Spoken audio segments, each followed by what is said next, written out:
curves are great for affecting large portions of the image, but suppose I want to make particular parts of the image brighter or darker. To do that, I'm actually going to use the burn and dodge tools, and I'm going to do those on a special kind of layer. I'm going to create a new layer, but with a special kind of blend mode that allows me to increase the contrast. So the first step is to create a new layer.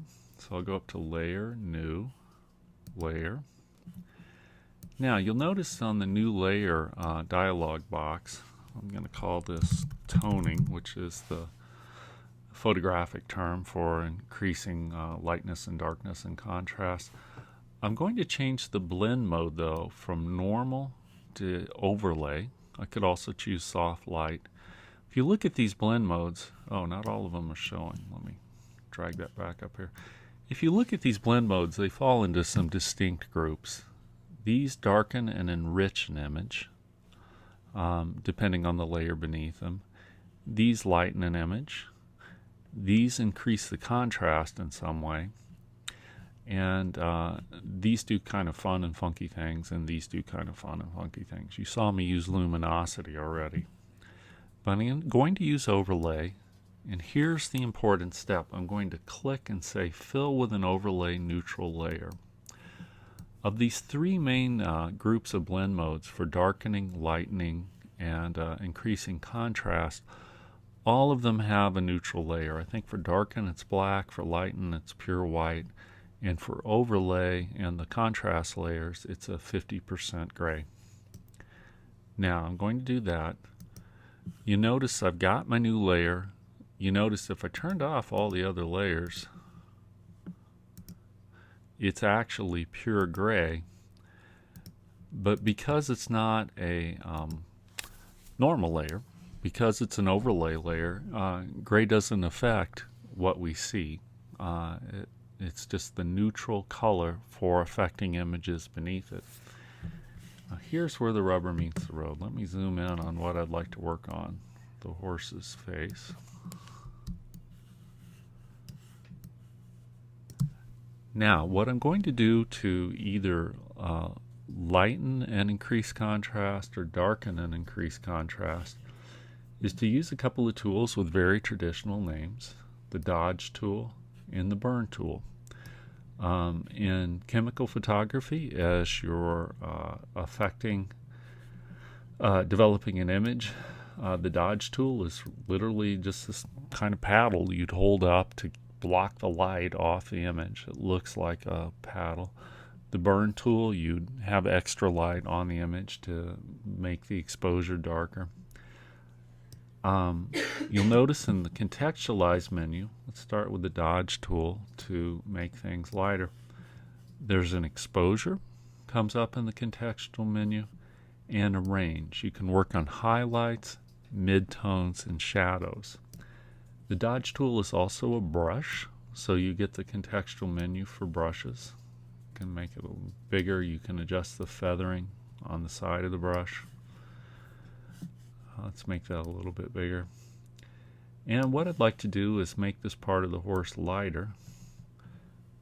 And as I do that around the eye, at 50% exposure, I can increase the brightness of the eye. Let's try it on his nose. I think you can see that there. It's much more pronounced. I think that's actually too pronounced. I'm going to undo that. I'm going to change the exposure. And then come back down and do it again. The name of the game here is really subtlety. Similarly, if I want to bring out some of the darknesses in the horse's fur, I can switch from the dodge to the burn tool. I can choose, say, I want to work on the highlights.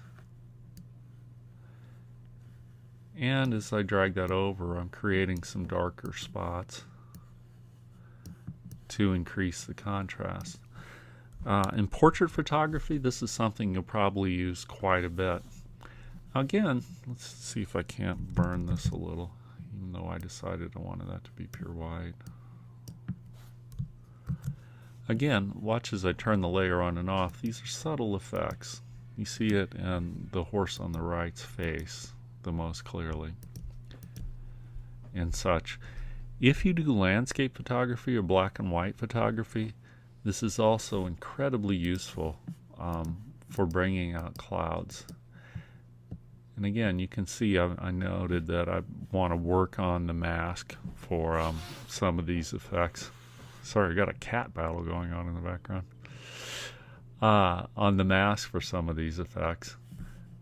But again, you can go in and you can say, darken some of the effects in the clouds. And I'd like to stress this is not at all cheating. If you look at Ansel Adams' work and the kind of burning and dodging he did using the old-fashioned techniques on a photograph. See, that was too extreme. If you look at the way he did that and some of his photos, this is literally something he'd do because once again, you're trying to get back to the dynamic range of the eye. I overshot there. It's pretty easy to fix. I just need to have a neutral gray on that particular layer, and I just go to my brush, make that brush bigger. Whoa, what have I done? I guess that's not a neutral gray.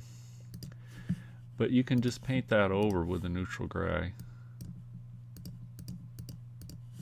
I don't think I have a neutral gray. Take my word for it. And you can undo that effect. Okay, to clear up the neutral gray, sorry, I got a little distracted by my cats, which are fine, by the way. They just, a couple of them don't always get along. Here's how you choose a neutral gray to undo something on your layer.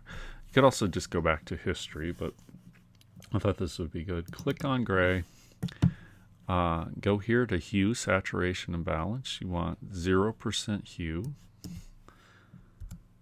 0% saturation. I guess the hue angle doesn't really matter, but the brightness or value, you want at 50%. So there's a 50% neutral gray. Notice also RG and B are all in alignment there. And now if I take my brush on the toning layer and I go over my previous adjustments and paint over that, it will take it right back to how it looked before.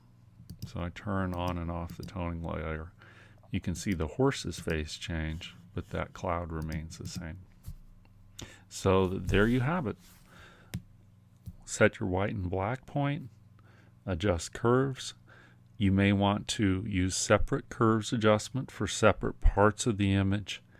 And then finally you can add a new layer, and I always do this by going to the layers menu. New layer, overlay or soft light, and fill with an overlay neutral color. And then use your dodge or your burn tool, paying attention to whether you're working on highlights, midtones, or shadows, and adjusting the exposure as necessary if the effect is too pronounced. So I hope that is helpful. And I really need to stop now and have some coffee.